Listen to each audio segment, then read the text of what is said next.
Mengetahui pergerakan rupiah dan prospeknya pekan depan, kita telah terhubung dengan Senior Quantitative Analyst Bank Mandiri, Reni Eka Putri.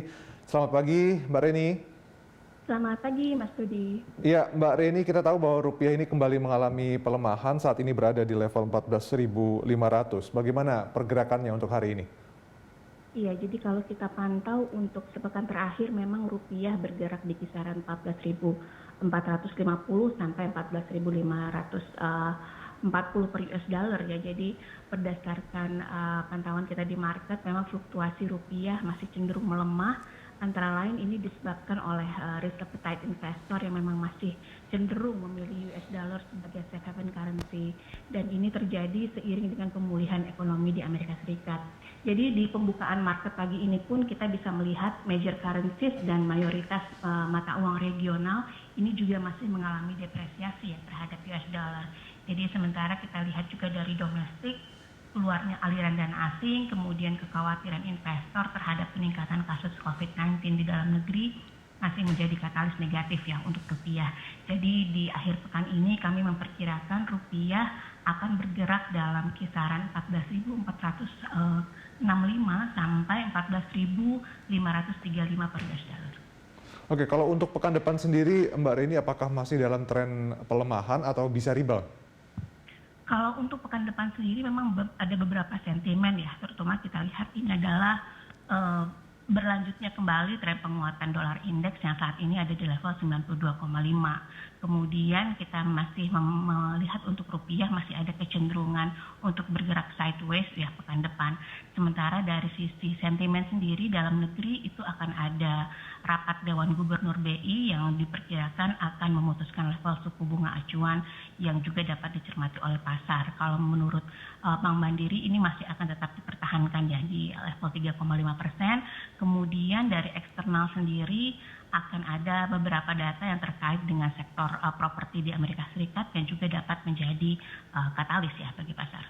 Oke, neraca perdagangan kita juga kembali surplus nih. Apakah kemudian ini juga bisa menjadi sentimen positif? Iya betul, jadi surplus neraca perdagangan kita kemarin ini adalah salah satu perkembangan yang cukup positif ya. Jadi BPS mencatat surplus neraca dagang Juni itu sebesar 1,32 miliar US dollar, dan ini merupakan surplus untuk ke-14 bulan terakhir ya. Artinya sejak Mei 2020 surplus ini terus terjadi. Jadi membaiknya kinerja ekspor, kemudian didukung dengan pemulihan dari permintaan global sendiri, ini dapat menjadi salah satu faktor ya yang cukup positif untuk penggerak market. Namun memang kita masih melihat sentimen katalis yang negatif ini masih sangat tinggi, sehingga kemungkinan meskipun neraca dagang kita tercatat kembali surplus, mungkin ini belum cukup besar ya dukungannya terhadap penguatan rupiah hari ini. Sementara kita tahu Menteri Keuangan Sri Mulyani juga sempat bilang bahwa lonjakan kasus COVID-19 di Indonesia saat ini berpotensi untuk berdampak terhadap PDB kuartal kedua. Nah, prediksi Anda seperti apa? Ya betul, jadi kenaikan kasus COVID-19 kembali memaksa kita ya untuk menerapkan PPKM darurat. Artinya di sini akan ada aktivitas bisnis yang tertahan, kemudian mobilitas masyarakat yang juga tidak bergerak normal seperti itu. Kemudian dari sisi daya beli dan investasi juga akan menurun, dan ini tentunya akan tercermin pada perekonomian secara umum ya, dan kita akan bisa melihat ini nanti untuk pertumbuhan full year 2021.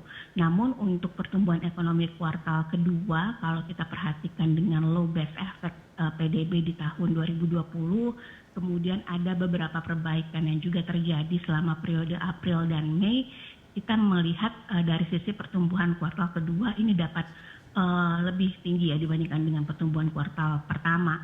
Jadi dalam periode April sampai Mei kemarin tercatat ekspansi PMI yang cukup tinggi, yang ini sempat mencapai rekor. Kemudian adanya peningkatan penjualan retail dan juga kepercayaan konsumen ya yang meningkat. Jadi perkiraan kami untuk ekonomi sendiri pada kuartal kedua tahun 2021 ini dapat tumbuh sekitar 7,04%. Oke, ini kita bicara sedikit soal imbal hasil obligasi Amerika Serikat yang kita tahu sudah mulai melandai. Nah, ini akan seperti apa pengaruhnya terhadap obligasi di Indonesia?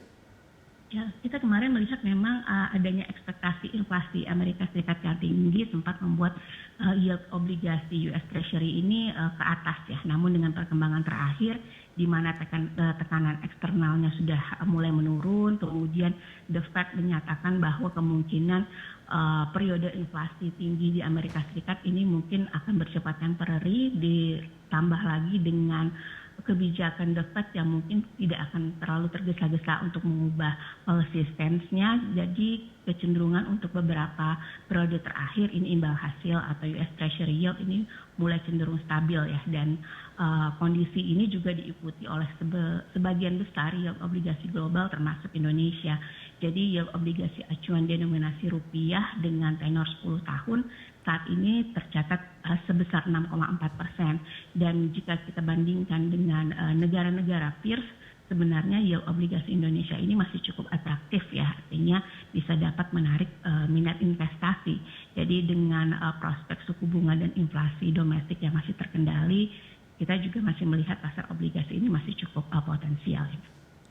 Baik, terima kasih Mbak Reni informasi dan juga analisisnya, Senior Financial Market. Ya, dan pemirsa, sampai di sini IDX Opening Bell menemani pagi Anda. Anda bisa mengirimkan informasi dan saran kepada kami lewat email di redaksi@berita1.tv atau follow kami via Twitter, Facebook, YouTube, dan Instagram. Jangan lupa untuk menjaga jarak, pakai masker, dan cuci tangan sesering mungkin sesuai protokol kesehatan. Saya Ahmad Rodi mewakili rekan Cakri Miller serta seluruh kerabat kerja yang bertugas mengucapkan terima kasih atas kebersamaan Anda. Sampai jumpa.